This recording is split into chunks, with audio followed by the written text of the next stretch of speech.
Hi there everybody. So you've been having lessons with your instructor or your family member, and about a month before your test you're thinking, do you know what? I drive better in my car. In fact, I'm going to take the test in my car. If you are going to do that, then you need to know this about the driving test using your own car.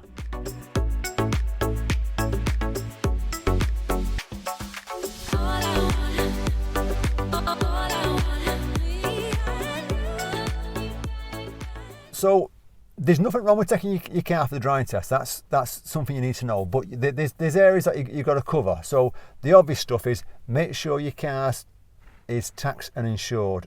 You'll be surprised. It's happened in the past where people have gone for the driving test, and what they do now is as you drive into the car park at the test centre, they're checking that the car is taxed and insured, and then as you go outside with the examiner, obviously they don't know who owns that car, but as soon as you say that's my car over there, they'll pull out their iPad and they'll say, you do know it's not taxed or it's not insured. They've checked on the system. They're allowed to do that, you know. So make sure before you take your driving test you have got tax insurance.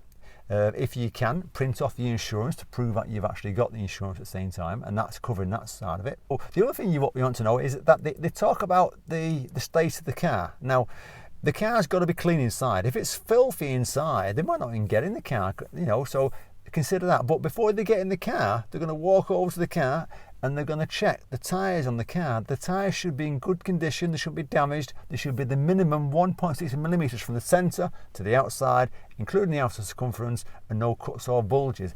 If you've got a damaged tyre, or you've got a tyre that's below that minimum, they're not going to take you for your driving test. So make sure all your tyres are actually right, they're not defective. Another thing to consider also is if your tyres are not inflated fully and they're half going down, they're a bit low. If it stands out and the examiner spots it, it's looking a bit low, they might think you've got a flat tyre or a slow puncher. They're not going to take you in it. What they say to you is, that tyre's looking a little bit too low, you've got 5 minutes to change that tyre. So you've got 5 minutes to change tyre. If you haven't got a spare tyre, or you haven't got the facility to change it, then you're not going to be able to take your driving test, unfortunately. They've got in the car at this point and they're sitting down, they're going to put the seatbelt on. If the seatbelt doesn't work, they can't open it because it's jammed, or when they pull it out it's really frayed there, it's looking like it's starting to rip.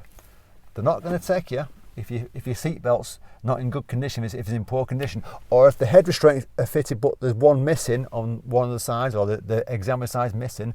They're not going to take you. They've got to be fitted. If it's fitted with the car, they can't be missing. If they're missing, they'll say, I'm sorry, you've got things missing in the car. We need these for safety. Another thing also, consider looking at the dashboard. When you turn the engine on, you start the engine, there should be no lights on there apart from the handbrake light. When you start that engine, when you drive off and the handbrake's off, there should be nothing on that dashboard. If you've got a faulty light on the dashboard, then they're probably not going to take you for your driving test, because they'll say, well, actually the airbag light's on there, that's something safety, or there's an engine management light, things like that. So you've got to remember these things. So check all these things before you start think about taking your car for the driving test. Another thing also to consider is the car itself. Now there are cars that you're not allowed to take on the test, and I'll just give you two examples: the Toyota IQ and the BMW Mini Convertible.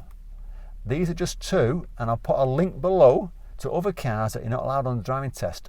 And these are ones that you can't take the test for because they're not suitable. You know, the IQ, the restriction of the observations at the back, the big pillars, are making it hard to see things. So it's harder for the examiners, it's harder for the students to see. So these are exempt from driving tests. And as I say, I put a link below for this one, so you can click on the link and it'll take you to which ones you can't take. And another thing that you don't think about is lots of cars get recalls, you know, little faults like the steering mechanism don't work very well, or there's an airbag fault, or there's a fault with the suspension. So I'll put a link below also for that as well. So if you've got a fairly new car, like less than 5 years old, and just check on the system that it's actually not had a recall. If it's had a recall and it's been done, there should be paperwork saying it's been done. Take the paperwork with you to the test centre to prove that you've had it done.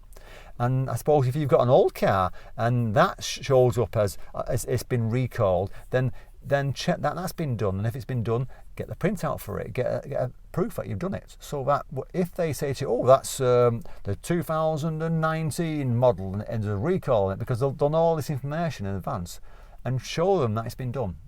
Okay? Hopefully, that'll cover most of the bases. But like I say, I'm going to put a link below for you on other information to do with using your own car for the driving test. Because when you take your own car, last thing you want to do is that stress of the examiner saying to you, sorry, I can't take your car. Your car's not there. And final thing, this is quite an important one, do not forget your license. All right? Or make sure you've got fuel in the car. Because these are the things people do. They're in a rush in the morning, they get the car keys and they rush to the test centre, and they don't even think about the license until the examiner says to them, can see your license? I forgot my license. Or they've not filled up because the night before they're out driving around and they didn't think about it, and then while you're driving around the red light comes on saying you're going to run out of fuel, so be careful. Remember all these things. Do all these things in advance. Have a little checklist.